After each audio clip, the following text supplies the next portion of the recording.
स्वागत है आप सभी का एक नई वीडियो में। आज की वीडियो में मैं आप सभी को अभ्यास 12H के सभी क्वेश्चंस को सॉल्व कराऊंगा। यदि आप सभी ने इसके पहले की एक्सरसाइजों को नहीं देख रखा है तो मैं आप सभी को बता दूं कि मैंने इसके पीछे की जितनी भी एक्सरसाइज है सबको कंप्लीट करवा रखा है।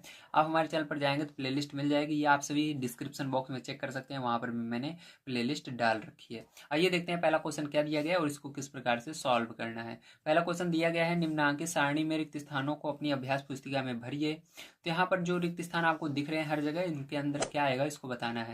तो आइए यहाँ पर पहले क्वेश्चन को लेते हैं और देखते हैं इसको किस तरह से किया जाएगा। तो यहाँ पर देखिए आपको क्या क्या चीजें दी गई हैं। क्रय मूल्य दिया गया है 100 रुपये और विक्रय मूल्य दिया गया है 115। तो यहाँ पर हम लिख लेते हैं, फर्स्ट नंबर क्वेश्चन में हमको दिया गया है क्रय मूल्य कितना दिया गया है।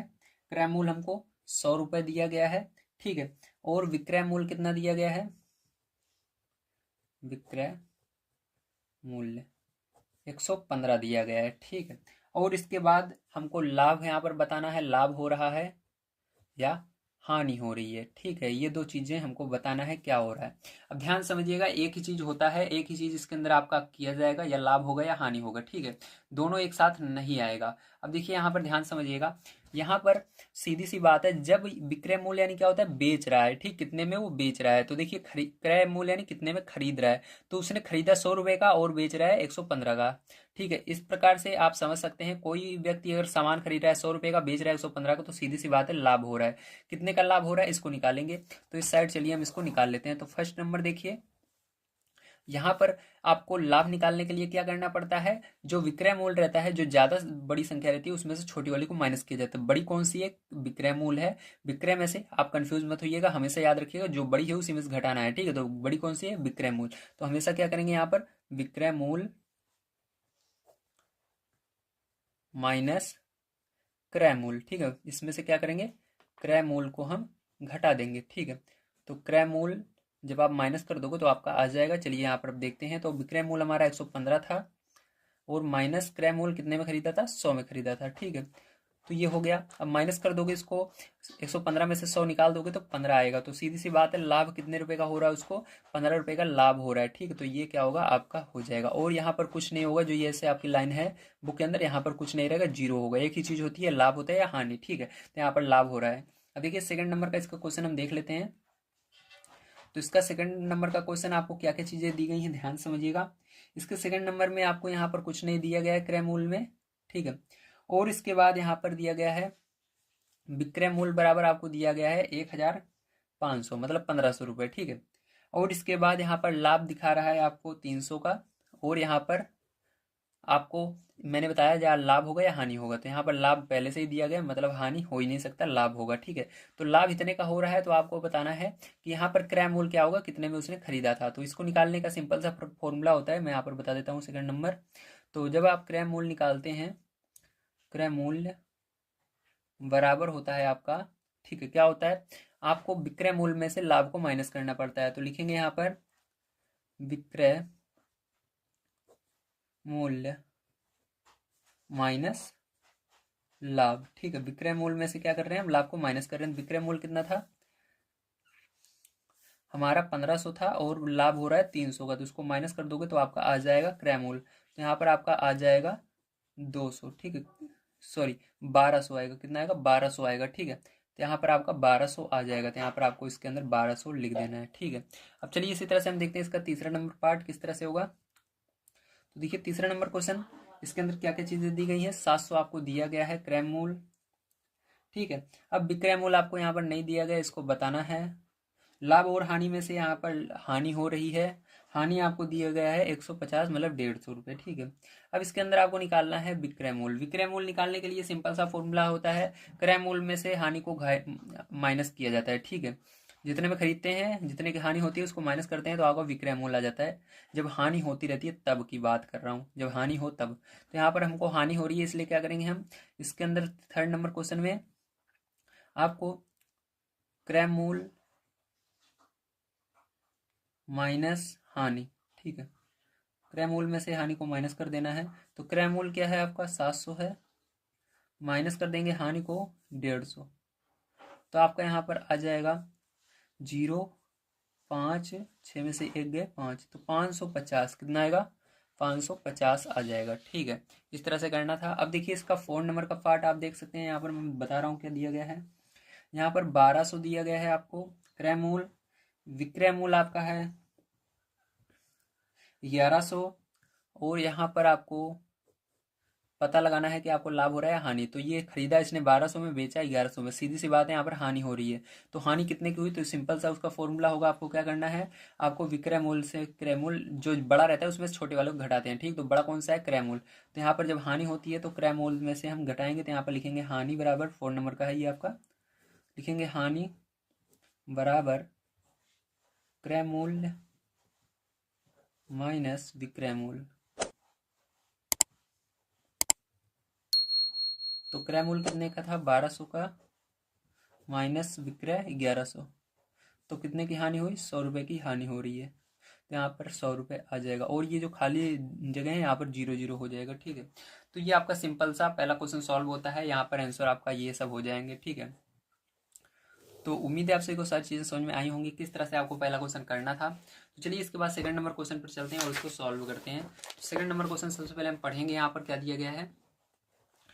यहाँ पर दिया गया है, रहीम ने एक घड़ी रुपए 1400 में खरीद कर रुपए 1600 में बेच दी, उसे कितना लाभ हुआ। तो यहाँ पर सीधी सी बात है, लाभ हो रहा है तो कितना लाभ हुआ उसको बताना है। लाभ निकालने का फॉर्मूला क्या होता है इसको मैं आपको बता चुका हूँ, चलिए फिर से मैं बता देता हूँ। तो देखिए लाभ बराबर फॉर्मूला होता है विक्रय मूल्य माइनस क्रय मूल्य, जितने में उसने बेचा और कितने में खरीदा था। तो यहाँ पर देखिए, यहाँ पर इस क्वेश्चन में सेकेंड नंबर में रहीम ने घड़ी बेची थी 1600 में, तो विक्रय मूल्य में लिखेंगे 1600, और खरीदी कितने की थी उसको घटा देना है, तो उसने खरीदी थी 1400 का, तो 1400 को घटा देना है इसमें से। ठीक है, तो जैसे ही आप घटाओगे आपका आंसर आ जाएगा। तो यहाँ पर हम घटा लेते हैं इसको, तो आपका आ जाएगा 200। लाभ कितने का हो रहा है उसको, 200 का हो रहा है, तो यही आंसर हो जाएगा। ठीक है, चलिए अब देखते हैं इसके अंदर हम इसका थर्ड नंबर का क्वेश्चन। तो देखिए थर्ड नंबर का क्वेश्चन इसके अंदर क्या दिया गया है। तो तीसरा क्वेश्चन इसके अंदर दिया गया है, गीता ने एक साड़ी 750 में बेची, इसमें रुपए 125 की हानि हुई, साड़ी का क्रय मूल्य ज्ञात कीजिए। ठीक है, अब यहाँ पर क्या करना है, क्रय मूल्य ज्ञात करना है। तो क्रय मूल्य ज्ञात करने के लिए आपको फॉर्मूला पता होना चाहिए। तो आप दो फॉर्मूले याद कर लीजिए, एक लाभ बराबर एक हानि बराबर, इसी से सारे फॉर्मूले निकल जाते हैं। तो लाभ बराबर मैंने बता दिया है, हानि बराबर आपको पता होना चाहिए क्या होता है। तो हानि बराबर उल्टा हो जाता है इसी का, ये क्रय मूल्य पहले आ जाता है, विक्रय मूल्य बाद में चला जाता है। ठीक है, तो हानि बराबर आपका फॉर्मूला हो जाएगा क्रय मूल्य माइनस विक्रय मूल्य। ठीक है, अब जो जो चीजें आपको मालूम है वो धर देनी है। तो यहाँ पर देखिए क्या चीजें पता है, गीता ने एक साड़ी 750 में बेची, बेचने को क्या कहते हैं, विक्रय मूल्य कहते हैं। तो बेचने को विक्रय मूल्य कहते हैं, यहाँ पर क्या रखेंगे, रखेंगे 750। कितने में बेचे, 750। ठीक, तो यहाँ पर 750 रख देना है। आगे देखिए, इसमें रुपए 125 की हानि हुई, तो हानि की जगह क्या रखना है, 125 रख देना है। तो हानि यहाँ पर है 125 हम रख देते हैं। ठीक है, अब आगे देखिए आपको क्या कह रहा है, आगे कह रहा है आपको साड़ी का क्रय मूल्य ज्ञात कीजिए। तो यहाँ पर देखिए आपका क्रय मूल्य केवल बच रहा है, यही ज्ञात करना है। तो बराबर लगाइए, फिर क्रय मूल्य लिखिए, और यहाँ माइनस भी आगे था तो माइनस लगा दीजिए। ठीक है, क्रय मूल्य देखिए इधर प्लस में इसका कोई चिन्ह नहीं है, तो इसको यहीं पर रहने देंगे, इसको उस साइड ले जाएंगे। ठीक है, तो यहाँ पर इसको उस साइड ले जाएंगे, तो यहाँ पर ये 125 पहले से, ये इधर आएगा, इसके आगे माइनस है तो इधर आएगा प्लस में, हो जाएगा 750। ठीक है, बराबर ये क्रय मूल्य इधर बचेगा। क्रय मूल्य को हम पहले भी इसको पूरे को इधर लिख सकते हैं, इस पूरे को उधर लिख सकते हैं, पहले जोड़ लेंगे इसको तो उधर लिखेंगे। तो क्रय मूल्य बराबर आपका क्या हो जाएगा, क्रय मूल्य को मैंने इधर लिख दिया और इस पूरे को जोड़कर इधर लिख देते हैं। तो जोड़ लेते हैं, 0 5 5 ही होगा, 5 और 2 7 होगा, 7 और 1 8 होगा। तो कितना होगा आंसर, क्रय मूल्य 875। उसने कितने में खरीदा था, 875 में खरीदा था। ठीक है, तो ये हो गया थर्ड नंबर का क्वेश्चन। चलिए इसके बाद देखते हैं हम अपना 4 नंबर क्वेश्चन क्या दिया गया है। तो 4 नंबर का क्वेश्चन यहाँ पर हमको दिया गया है, एक किसान ने एक गाय 13,000 में खरीदी और उसे रुपए 2500 की हानि उठाकर बेच दी, किसान ने गाय कितने रुपए में बेची। ठीक है, तो कितने रुपए में बेची मतलब आपको यहाँ पर विक्रय मूल्य ज्ञात करना है, बेचना मतलब विक्रय मूल्य, खरीदना यानी क्रय मूल्य। ठीक है, तो वहीं पर आपको यहाँ पर क्या हो रहा है, इसको हानि हो रही है, तो यहाँ पर हानि वाला फॉर्मूला हम लगा देंगे। तो मैंने कहा था दो ही फॉर्मूले आपको चाहिए, एक तो ये वाला एक ये वाला, और सब आ जाएगा। ठीक है, तो चलिए यहाँ पर देखते हैं 4 नंबर क्वेश्चन।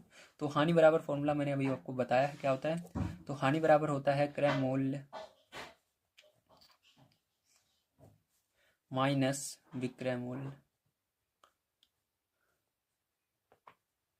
ठीक है, ये फॉर्मूला होता है। अब देखिए यहाँ पर किसान कितने में गाय खरीदा, तो गाय उसने खरीदा, आपको दिखा देता हूँ, गाय उसने खरीदा 13,000 में और उसको हानि हो रही है 2500 की। तो जहां पर खरीदा लिखा हुआ है इसकी जगह क्रय मूल्य होगा, ध्यान रखिएगा, खरीदना यानी क्रय मूल्य। तो क्रय मूल्य की जगह आपको 13,000 लिखना है और हानि की जगह 2500 लिख देना है। चलिए लिख लेते हैं। तो हानि की जगह सबसे पहले हम क्या लिखेंगे, 2500 लिखेंगे। क्रय मूल्य कितने में खरीदी थी, 13,000 में खरीदी थी, 13,000 यहाँ पर लिख देंगे। ठीक है, अब यहाँ पर आगे देखिए माइनस है तो और इसको लगा दीजिए विक्रय मूल्य। ठीक है, अब यहाँ पर आपका विक्रय मूल्य निकल आएगा।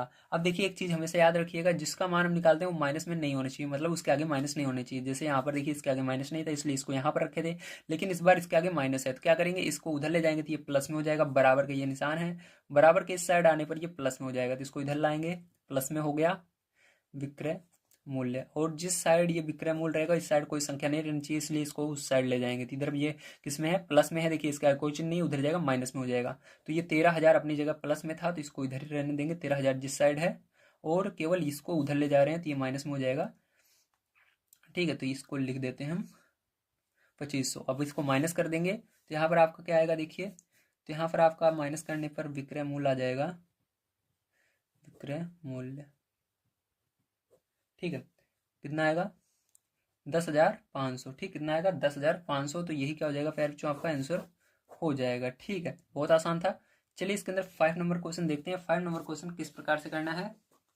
तो देखिए 5 नंबर क्वेश्चन आप सभी को दिया गया है, हरीश ने एक पुरानी स्कूटर 7,000 में खरीदी। तो यहाँ पर खरीदी यानी क्रय मूल्य दिया गया है, और 600 उसकी मरम्मत में खर्च किए। तो मरम्मत यानी उसने क्या किया, उसका मरम्मत करवाया। ठीक है, बताइए कि स्कूटर का लागत मूल्य क्या है। तो लागत मूल्य का फॉर्मूला क्या होता है, इसको आपको पता होना चाहिए। चलिए मैं फॉर्मूला यहाँ पर लिख देता हूँ। तो यहाँ पर फॉर्मूला होता है आपका लागत मूल्य बराबर क्रय मूल्य प्लस ऊपरी व्यय, ऊपरी खर्चा जिसको कहते हैं। ठीक, जो उसने अलग से उसके अंदर लगाया है, ये होता है। ठीक है, क्या होता है, क्रय मूल्य प्लस ऊपरी व्यय, जो उसने अलग से उस सामान पर खर्चा किया है। ठीक, उसको कहते हैं ऊपरी व्यय। तो चलिए अब इसके अंदर मान को रख देते हैं। तो देखिए यहाँ पर क्रय मूल्य कितने में खरीदा था उसने, 7,000 में खरीदा, और 600 उसने उसकी मरम्मत कराई। तो यहाँ पर आज खरीदना यानी क्रय मूल्य दिया गया है, मरम्मत कराना यानी हमारा दिया गया है ऊपरी व्यय। ठीक है, तो यहाँ पर 7,600 लिख देना है आपको। तो 7,600 इधर लिख देते हैं, 7,000 यहाँ पर होगा, और ऊपरी व्यय 600। ठीक, खर्चा आया उसको। अभी ये आपका लागत मूल्य इन दोनों को जोड़ लेंगे तो आपका निकल आएगा। तो लागत मूल्य, तो लागत मूल्य आपका कितना जाएगा, इसको जोड़ लीजिए। तो लागत मूल्य बराबर, ठीक है, तो आपका आ जाएगा 7,600। कितना आएगा, 7,600। तो यही क्या हो जाएगा फिर जो आपका आंसर हो जाएगा। बहुत ही सिंपल था। चलिए इसके बाद देखते हैं इसका लास्ट क्वेश्चन 6 नंबर का किस तरह से करना है। तो 6 नंबर क्वेश्चन आइए सर्वप्रथम हम यहाँ पर पढ़ लेते हैं। दिया गया है, डेविड ने एक मकान 48,000 में खरीदा। उसने उसकी रंगाई पुताई और साज सज्जा में 2,000 खर्च किए। उसने उस मकान को 55,000 में बेच दिया। बताइए उसे कितना लाभ हुआ। तो यहाँ पर लाभ बताना है। ठीक, तो इस क्वेश्चन को किस तरह से करेंगे, ध्यान समझिएगा। इसके अंदर दो फॉर्मूले लगने वाले हैं। आइए दोनों फॉर्मूले को मैं बता देता हूँ कौन कौन से लगेंगे। तो पहला फॉर्मूला जो यहाँ पर लगने वाला है वो हमारा रहेगा लागत मूल्य बराबर क्रय मूल्य प्लस ऊपरी व्यय। ठीक है, तो ये वाला भी मैंने बताया इस पर सवाल। तो देखिए यहाँ पर उसने जो ये मकान है ये कितने में खरीदा है, 48। तो वो क्रय मूल्य होगा जितने में खरीदा। तो यहाँ पर लिखेंगे 48,000। तो 48,000 में उसने खरीदा, और उसके अंदर कितना खर्चा हुआ उसका, उसने रंगाई पुताई साज सज्जा में 2,000 रुपये खर्च किए। दिए ऊपरी व्यय है जो उसने अलग से किया, 2,000 लिख देना है। अब इसको अगर हम जोड़ लेते हैं तो ठीक है, तो हमारा निकल कर आएगा पूरा 50,000 उसका टोटल जो है खर्चा पड़ा, यानी लागत मूल्य हुआ। लागत मूल्य को हम कह सकते हैं कि एक प्रकार से ये क्या किया उसने, इसको पूरा मरम्मत कराने में लगाया। ठीक है, तो ये हो गया इसका। अभी हमारा आंसर नहीं है, ध्यान रखिएगा, ये लागत मूल्य केवल निकला है। ठीक है, तो ये लागत मूल्य इसका आ गया। अब देखिए इसके बाद क्या कर रहा है आगे, कह रहा है उसने उस मकान को 55,000 में बेच दिया, बताइए कितना लाभ हुआ। तो लाभ आपको बताना है, तो लाभ बराबर आप फॉर्मूला आप लगा दीजिए यहाँ पर।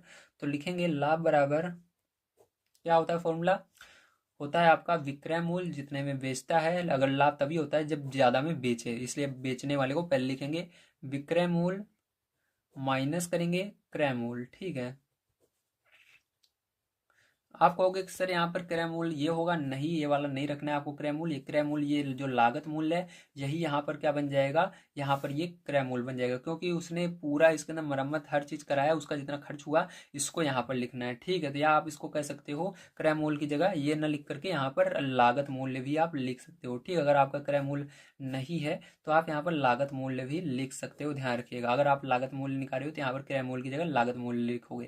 तो चलिए इन दोनों में से कोई सा भी लिख सकते हो। देखिए यहाँ पर लाभ हमको निकालना है, तो विक्रय मूल्य कितने में उसने बेचा, तो उसने बेचा इसको 55,000 में ना, तो कितने में बेचा, 55,000 में बेच रहा है वो इसको, तो 55,000 लिखेंगे यहाँ पर, माइनस यहाँ पर क्रय मूल्य हमको नहीं पता है, ये वाला तो रख नहीं सकते हैं हम, क्योंकि यहाँ पर देखिए आपका बीच में फुल स्टॉप आ गया है। ठीक, फुल स्टॉप आने का मतलब है ये अलग हो गया यहाँ से, और इसके पीछे का अलग क्वेश्चन बन रहा है, तो यहाँ पर ये आपको रखना नहीं है। अब यहाँ पर लागत मूल्य अभी हमने निकाला है, इसको रख सकते हैं। तो आप यहाँ क्या करेंगे, लागत मूल्य इन दोनों में एक चीज जरूर रख दीजिए, तो यहाँ पर लागत मूल्य रख देंगे 50,000। ठीक है, अब इसको क्या करेंगे, हम माइनस कर लेंगे, तो यहाँ माइनस करेंगे तो आपका कितना आएगा, 5,000 आ जाएगा। कितना आएगा, 5,000। तो उसको जो लाभ हो रहा है वो कितने का हो रहा है, 5,000 का हो रहा है। तो उम्मीद है प्यारे बच्चों आप सभी को सारी चीजें समझ में आई होंगी। आज की वीडियो में मैंने आप सभी को जो आपका अभ्यास 12H था इसको पूरा कंप्लीट करवा दिया है। यदि आप सभी ने इसके पहले की वीडियोस को नहीं देखे हैं तो आप सभी हमारे चैनल पर जाएंगे तो वहाँ पर प्लेलिस्ट मिल जाएगी, या आप सभी डिस्क्रिप्शन बॉक्स चेक कर सकते हैं, यहाँ पर भी आप सभी को आगे की वीडियो मिल जाएगी। नेक्स्ट वीडियो देखने के लिए वीडियो पर क्लिक कीजिए जो आपको दिख रहा है, और प्लेलिस्ट जाने के लिए यहाँ पर प्लेलिस्ट शो हो रही है, इस पर क्लिक करके आप प्लेलिस्ट पर जा सकते हैं। आप सभी का दिन शुभ हो, थैंक यू वेरी मच। अगर वीडियो पसंद आया हो तो लाइक कर दीजिएगा, जितना हो सके अपने दोस्तों तक शेयर जरूर कीजिएगा।